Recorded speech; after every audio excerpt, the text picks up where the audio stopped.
The captions are working.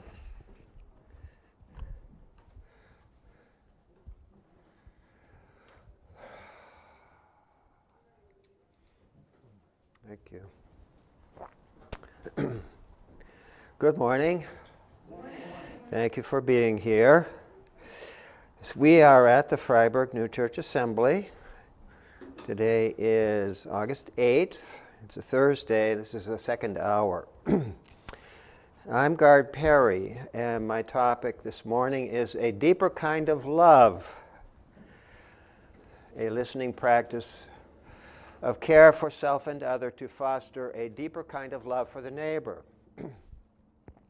So you see, you really can't change the subject now, can you? So I'd like to say a few words about this talk. It will come in two portions, two kinds of talk. The first, I will be speaking from notes in hard copy. The second, when Becky is alerted, I have about a dozen slides we'll be going through briefly, and then have a conversation. So the topic is a reprise.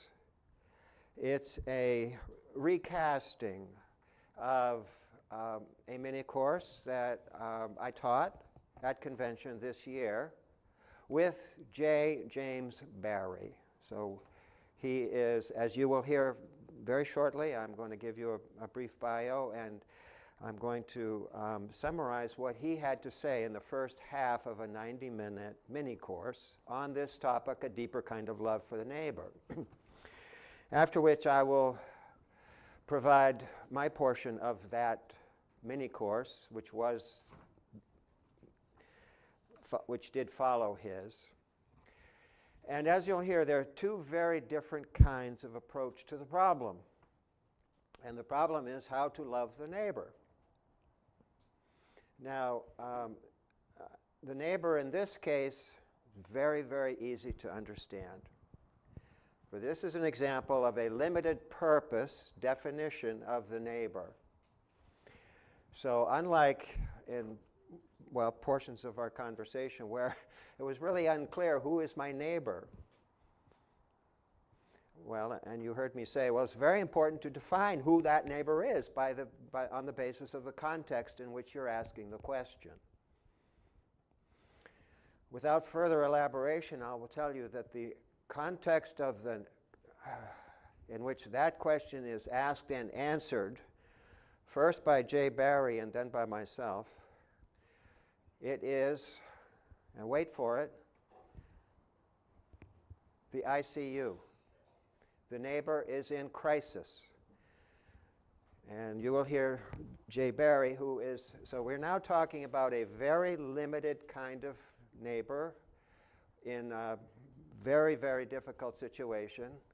And the person loving that neighbor is trained to do so.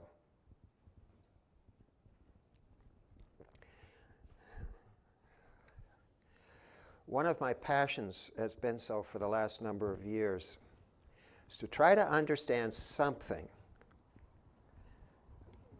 about the very, very, very best way to do something.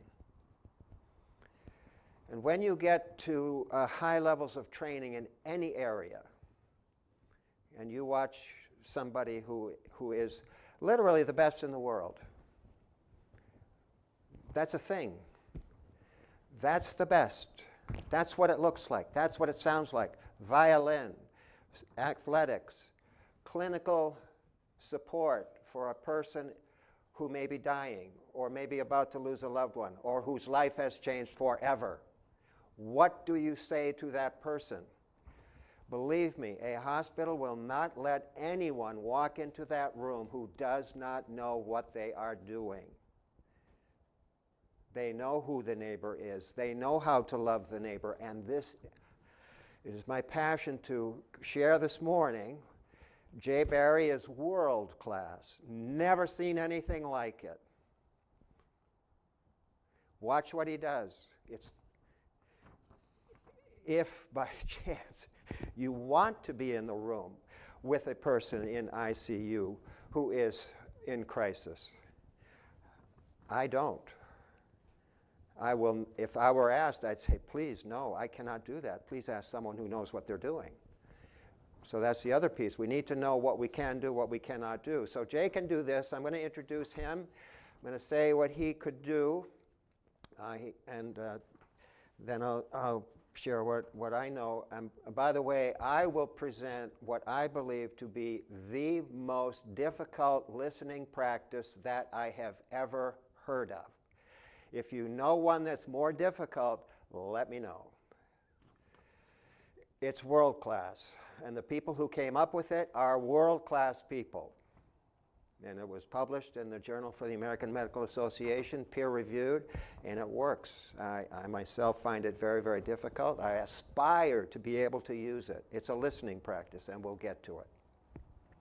So briefly, let's start with the first part. Jay Barry, I met him in January at the January Intensive, where I was privileged to teach my portion of, by the way, the similar presentation. So we met over coffee. He was in the hotel in which we were staying, and he was doing the first part of that intensive seminar for our theological school students, and I was doing the second part. And he presented the material to that group in January and to the General Convention participants in July, the same material, as did I.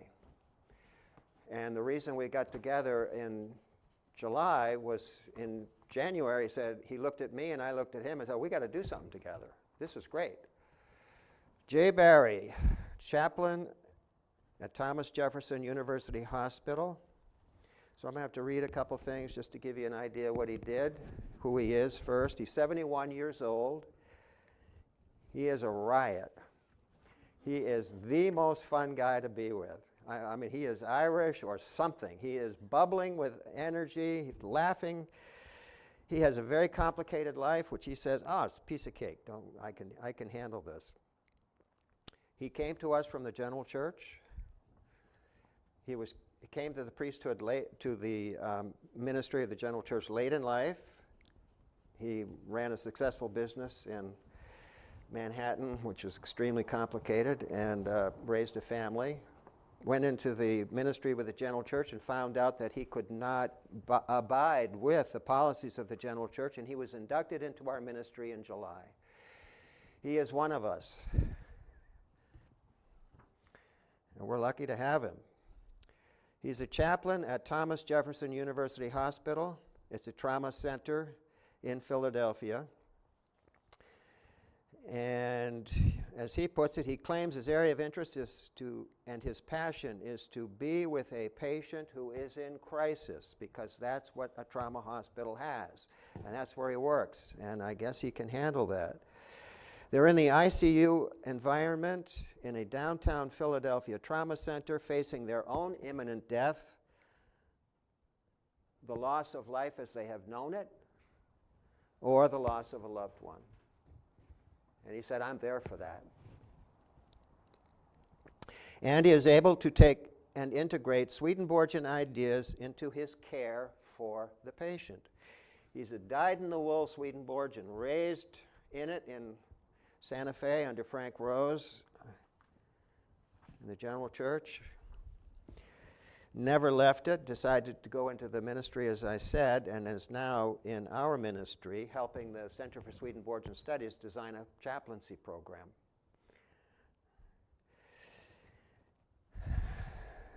He's able to integrate Swedenborgian ideas into his care for the patient, where he tries to see the image of the divine in every patient he encounters. And true to the science of correspondence, okay, Jay sees a process of healing and of growth in the image of a flower. So maybe just take a minute. Jay brought a vase full of flowers, by the way, to the January intensive, and he had a vase full of flowers at the mini course. And there are vases of flowers on our tables for lunch. Well, just take a moment to image the basic idea of a flower is roots and stem, and the flower of petals and a corona, or the center of the flower. I'll just go petals and center. That's the basic image he uses. And as you hear Jay say it, he sits on a petal. He's on one of the petals, sitting, listening to the patient speak from their core. Okay, the patient's a flower. Jay's been invited in by the patient, whether they're conscious or not. The hospital said, Jay, go on in. We need your help. Help that patient. He pictures the patient like a flower, and he sidles up to next to one of the petals and waits to hear what the patient says from the core, because they can speak from no other place than the core. The petals are like the domains of healing, says Jay. Now, in this particular flower, there happen to be many more petals than 6, but he has 6 petals, using the metaphor, that are domains of healing, to which and for which he listens. What does this patient need?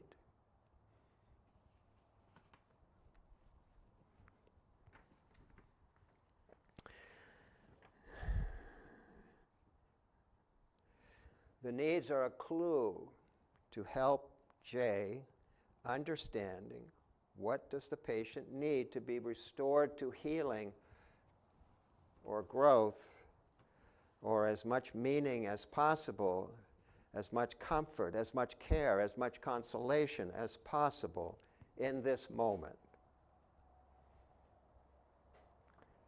Nothing else exists for Jay in that moment. Nothing else exists for the patient. So you can see why this is a very, very, very special environment. Everything is revealed in crystal clear forms, words. Everything means something.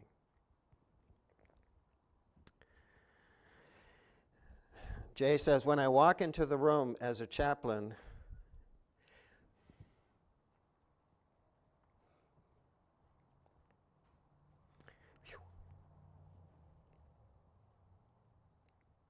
it's amazing what this guy can do.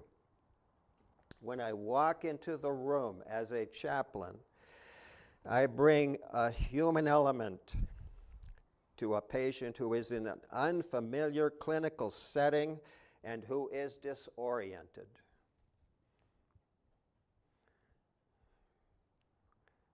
They've just been in a terrible accident. We're standing with a loved one who's unconscious, who's been in a terrible accident. There's been a person who's dying, who had nowhere else to die but an ICU. And Jay is there for them. Human, pure human, that's what he is.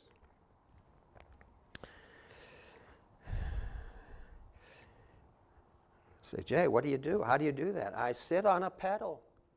So he has a way of organizing his own thought process. I sit on a pedal. I wait, I listen. I don't say anything. I just with them, trying not to say something before he knows what to say.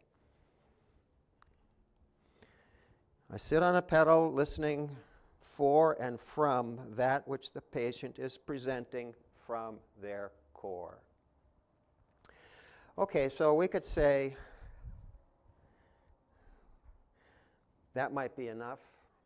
In some cases it is. Doesn't have to say a word. But sometimes something more is needed.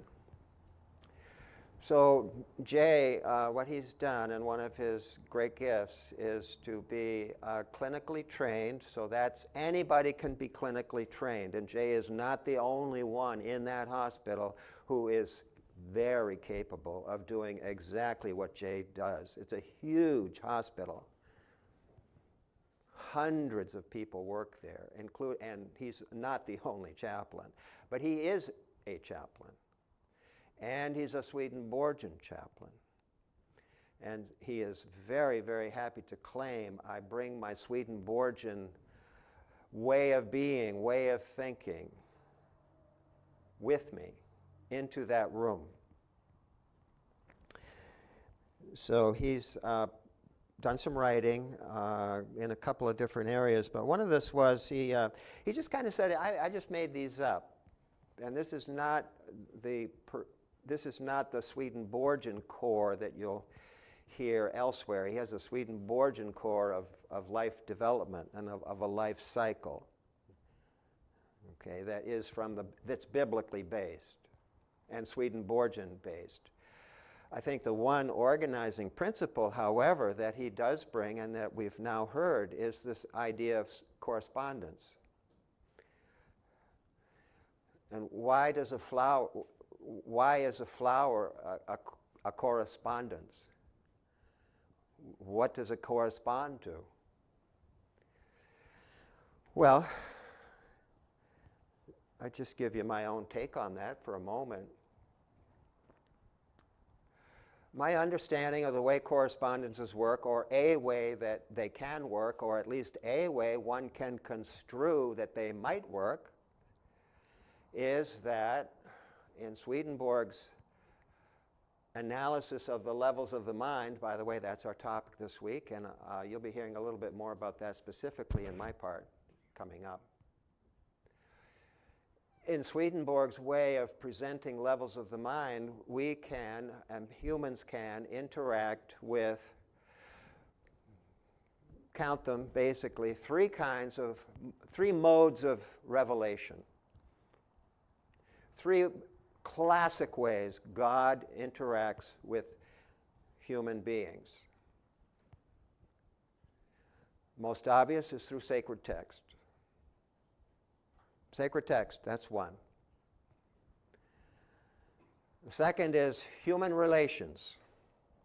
How do humans get along with each other? Ethics, love, caring, understanding, misunderstanding. So human conduct. We can witness the good and we can witness the not so good. That's God speaking to people. That's two. The third is what we call the natural world, nature. So, and I'll just for a moment talk about nature. How does nature represent God's kingdom? That's essentially a way of thinking of it. How does it correspond? How does what one sees in the physical world correspond to the spiritual world? That would be heaven. And the inner life of a human being.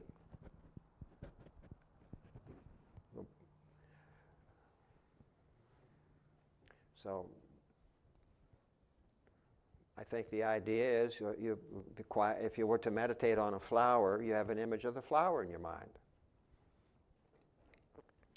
And you realize that the flower started as a seed.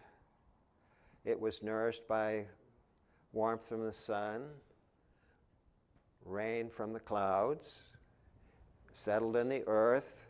It was tended, let's say, and it grew into a stem and then a bud, and then with time it opened and their petals opened and the core of the flower was revealed, and its person looks at it and it's very beautiful. Oh my, look at that. That's beautiful.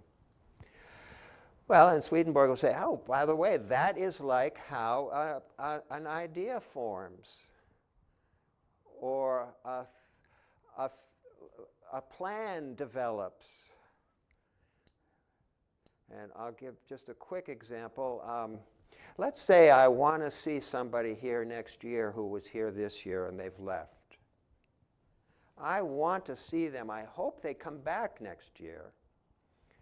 So in my mind's eye, I want to be extra kind to that person because I just like them so much. I'd like to practice being even more kind. I was pretty kind. I was okay. But now I know them a little better. I can think of some ways I'd like to interact with them, encourage them, and they can encourage me. So a seed is planted, and a plan begins to develop like a flower.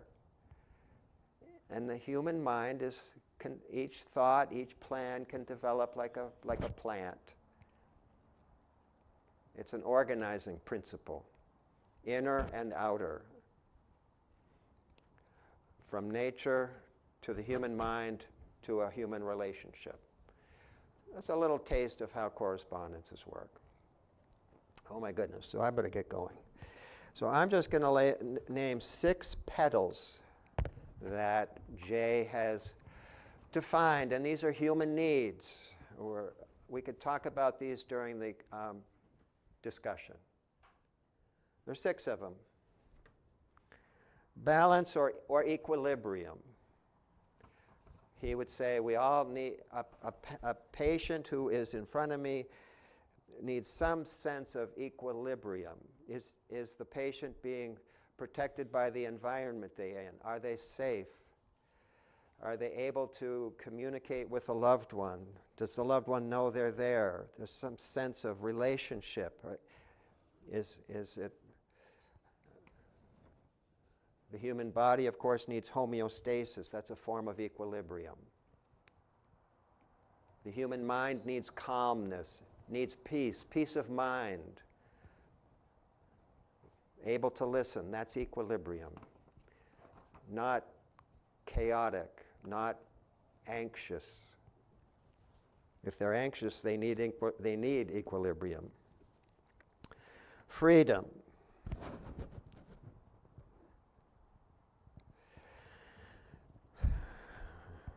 Person's freedom may be very compromised if they're in an ICU.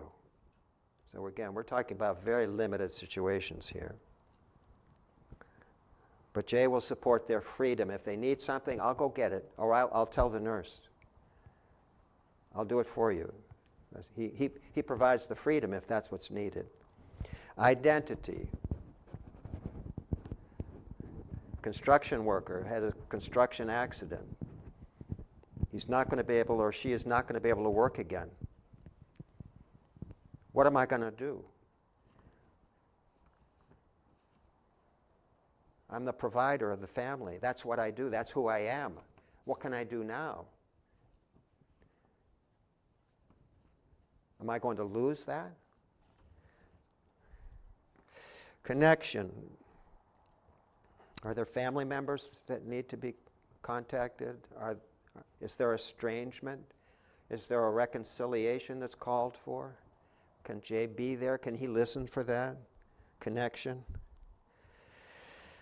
Meaning, why did this happen to me? What's going on? This doesn't make sense.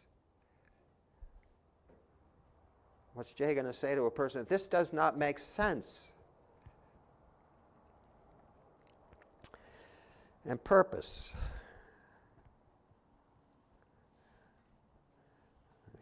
Sort of the ultimate question. What's the purpose of life now that this has happened?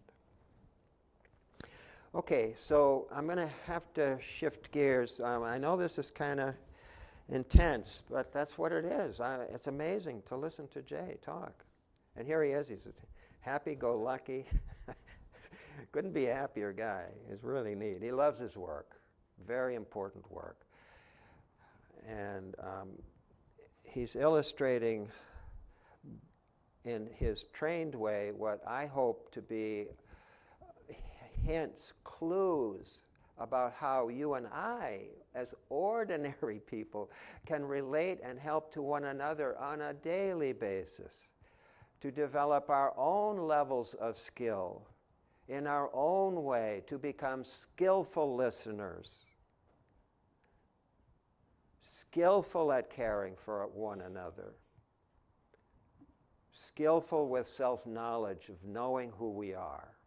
That's my hope. So Jay left us with a question. He said this, And this is my question to you now. He ends his talk. He says, I get the call. Now, we all know now what he does. He says, I get the call. It's Joe. He's my supervisor in the hospital. He says, we got one for you. We need you. He finds out where. He says, I'm there, Joe. He just drops what he's doing. He gets to the door of the ICU and he stops. And he says, I have to take a moment to leave part of myself at the door to know what part of myself to bring into the room.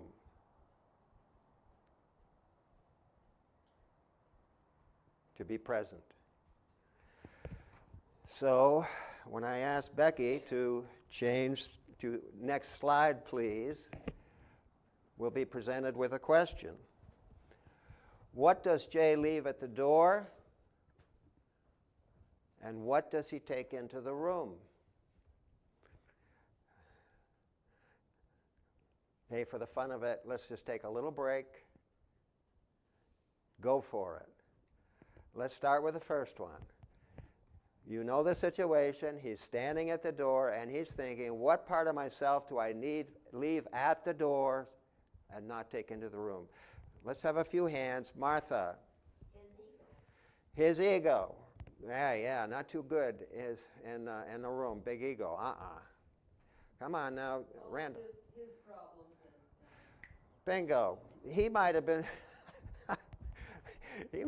He might have been talking to one of his colleagues who was saying, hey, I got a problem with you, Jay, on how you handled a certain situation in which I was involved, and I need to talk to you. And that might be on his mind. He has to leave that at the door. That's for another time. What else does he have to leave at the door? Just a couple things. Come on. Personal baggage. Personal baggage. Exactly.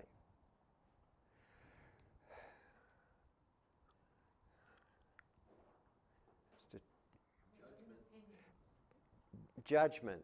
Judgmental. Boy, I hope it's not such and such. Whoa. Gee, I hope the patient isn't so-and-so kind of person. No.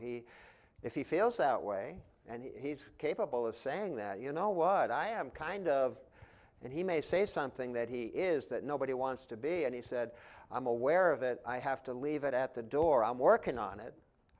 I know it's not a good thing, but I can leave it at the door. This is a skill we can all learn. Leave part of ourselves at the door when we are beginning to talk with one another. Another one? Fear, yeah. Well, he could be afraid, but he doesn't want to be ruled by his fear. Pride. Surprise. Pride, yeah, you said surprise? Okay, surprise. Yeah, I mean, he doesn't want to be too surprised. Whoa! Okay, in a word, what does he take into the room? What does he want to bring? And skills and training. Thank you, Martha. Empathy. Openness. See, we're getting a drift here. Love.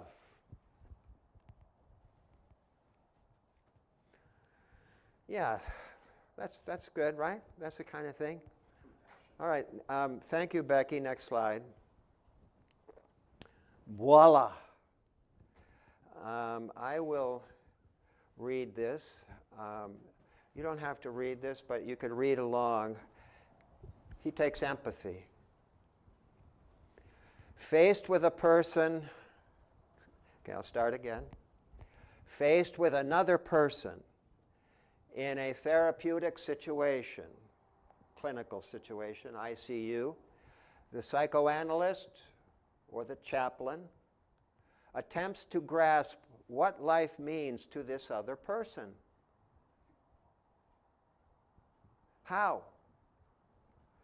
Of course, they use their technical, theoretical information and their personal and professional experience. But these are background.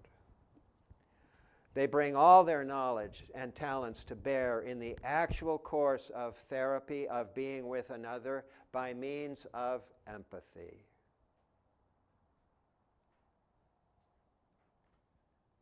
Next slide. Thank you, Becky. Empathy is caring about you and wanting to understand you clearly. Before I read this, make sense for what Jay has to do? If he says, I just want to know who you are and I care about you, how about that for starters? That might be all he needs. My entire humanity, to the extent that I am truly human, comes down to caring about you and seeing you clearly. This applies to everything in my soul and in my body, because both the caring and the seeing come from the deity who is the source of everything. Okay, if that sounds familiar, that's George Dole's meta-translation. That's going to be the subject of a lecture tomorrow, of New Jerusalem and its heavenly teaching, section number 11.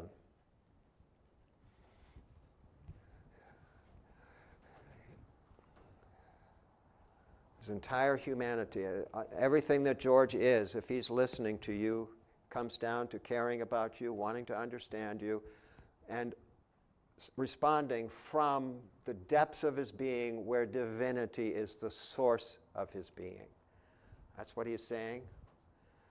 That's what Jay does. My plea and my hope, my own aspiration is that that's what we can do too. Thank you, Becky. Next slide. Swedenborg's analysis of the human mind highlights empathy. I'm going to run through these real quick. If anybody wants to see these, I have them right here. We can go through these during the discussion group at 11, by the way. But in the interest of time and wanting to have some more feedback during our discussion here, I'm just going to run through these ones, and then we'll open it up. Next slide. Thank you. So there are internal and external levels of the mind.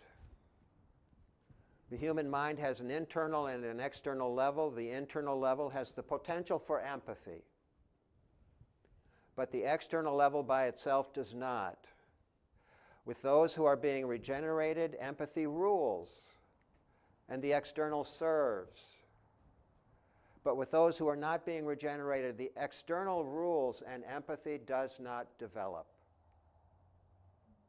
Next slide, thank you. This is now, we're getting into Swedenborg's nuts and bolts. This is the mind, human mind. There are two faculties that make empathy possible for human beings. One is the will, the other the understanding. When our will and understanding, missing word, are dedicated to the well-being of another, that's good. If anybody wonders what is good, it's to dedicate ourselves to the well-being of another, at least for a moment. It doesn't have to be all day. Just while they're talking to you. A third faculty develops when our will and understanding is dedicated to the well-being of another, because we need a third faculty. Empathy begins to exist. Next slide, please.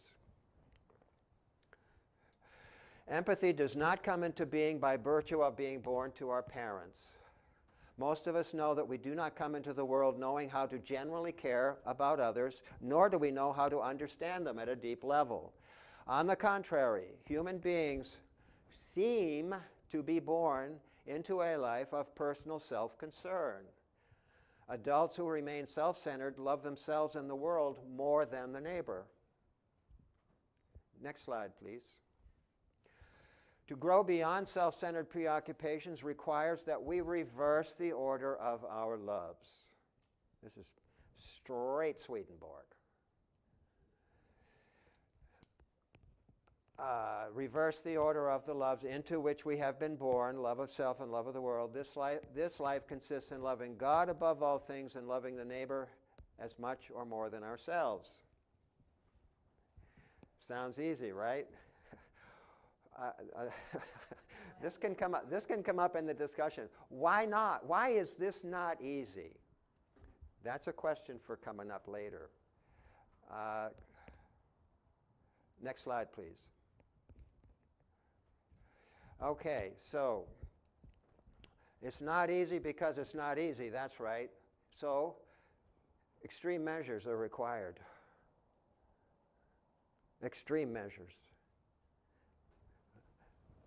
So a listening practice is suggested. So this is a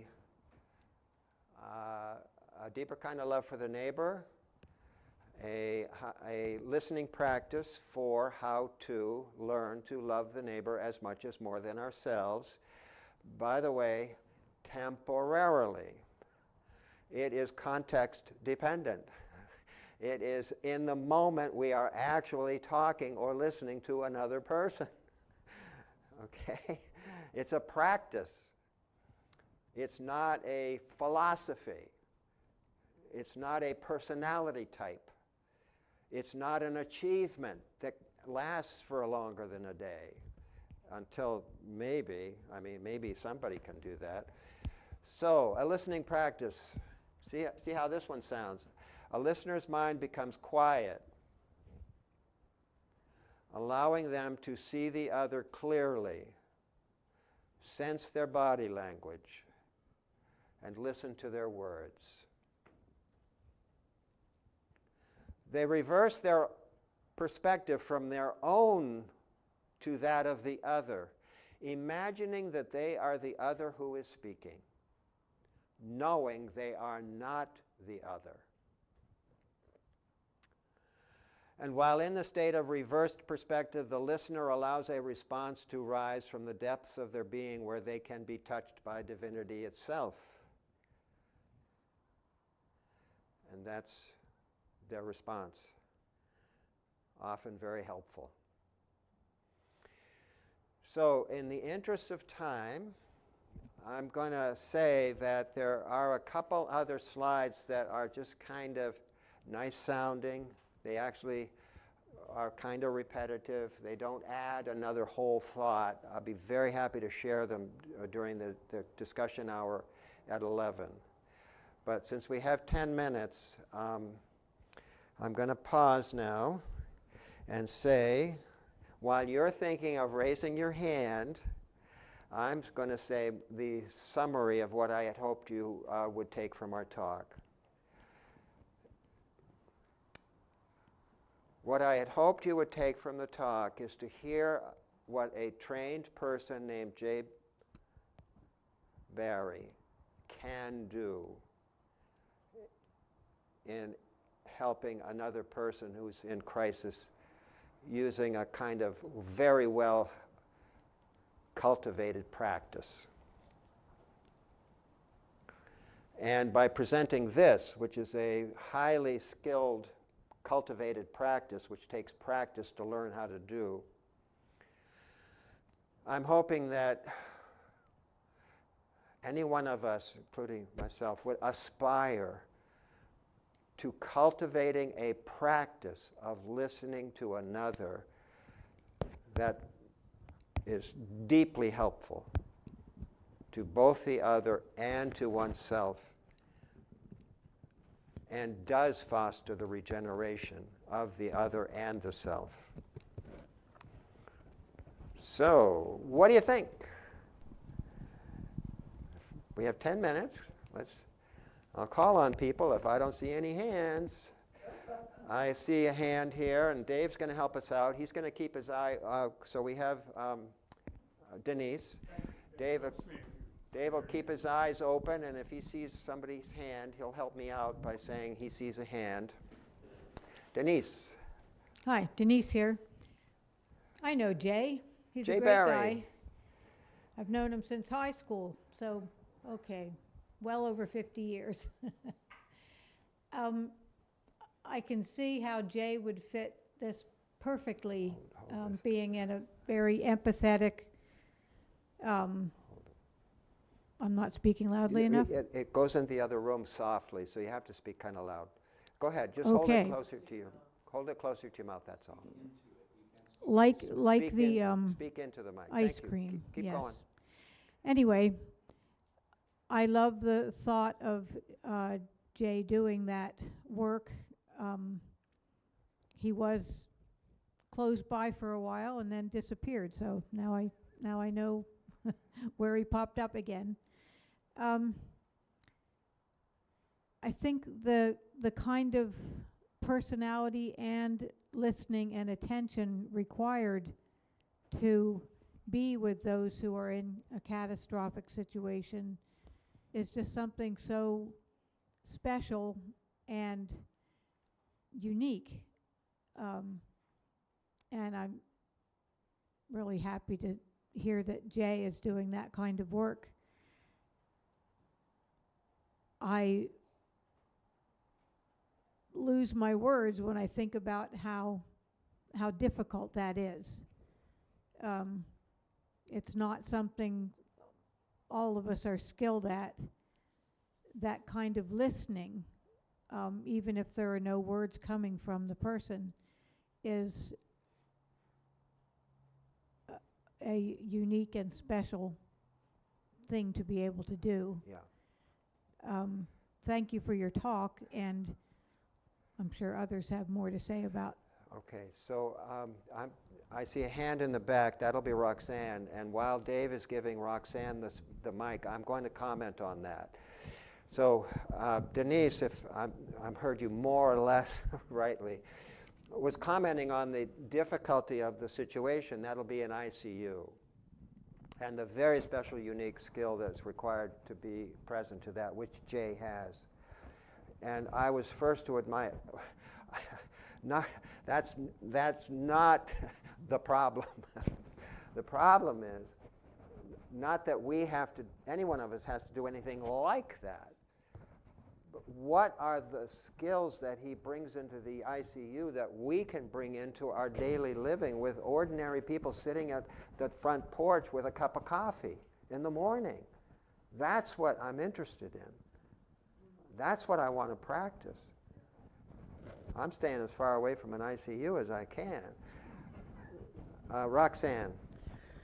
I'd like to go back to the correspondence of the flower. And we talked about petals, but eventually the petals will fall away and fruit will be born. So it makes me want to think about the fruit of the suffering and how can we embrace that and think about it. And I would expect, it makes me think about Jesus on the cross and the fruit of his suffering was for all of us. So I just kind of want to extend that correspondence, that eventually the petals will be replaced by the fruit. Because that's where I believe that hope may lie. Thank you. Well spoken. Hugh has his hand up. Thank you, Gard. Based upon what you say. Hold this right. So based upon what you say. Anyway. There we go. Okay. Difficult things. I know. Based upon what you say of Jay, it sounds like he has transcended the learning, the intellectual learning, and transcended that and made it for him out of his love and art, Yes. and he has a feel for it. And I was thinking about this in my own training and counseling, which was more practice. But he's transcended that. I would love to see a video of his practice. See if that were possible. Okay. Maybe Because you someday. get then sometimes with the video, it's not just Well, on a page, it's seeing it in life, real life. okay. Again, I'm going to just offer, before Randall speaks, we each have our own domain, our own levels of the mind, our own will and understanding. We are to cultivate them in our own way for our own purposes. This was a simple illustration in sharp detail of something none of us probably ever want to have to do. But how do we take a lesson that the human mind, which is the subject of our week, can be cultivated? And Swedenborg gives us the knowledge of what it is, how it works, and what it's for. And to make our own decisions about that is what's called for. Randall, and then Julie. Go ahead. Hi, this is Randall. And that'll be the last one, because we're just a minute left. I love this. I want a Little louder, please. I want a copy of this listening practice written down for me to look at over and over again. Throughout my life, I have had to strive to learn how to listen. I was not brought up to learn how to listen, and through 12-step programs, I found myself sitting in groups where I was listening to each person and having to clear my mind so that I just listen to them and not try to think ahead about everything that I was going to say myself. And this is just another way, and I'm sort of working on it my entire life, I mirrored a man, my father, who was completely tactless and became that way myself. And I'm sure there are people here who've heard me. Anyway, the other thing I want to just quickly throw in is that thinking about the petals and the flower, I think of the core of the flower as being what's going to turn into the fruit. There's another posit for you. That's right. Thank you, Jesse. And Julie, last word. Well, you're getting a hospice chaplain. Yes, I did it for 20 years. Loved the work, or maybe it was 10. I can't remember. I think maybe it was closer to 20. The gift is from the job you do. The gift is that you are with people when they're in free fall, and it's really a special gift they give you. You're just there. Sometimes you can just be sitting quietly next to them. And as you leave, they say, "Thank you so much for being here." And I thought all I did was sit with people and be there for them in their crisis time. So it is a gift you get as a hospice chaplain. So with that, I'll say thank you again for being here.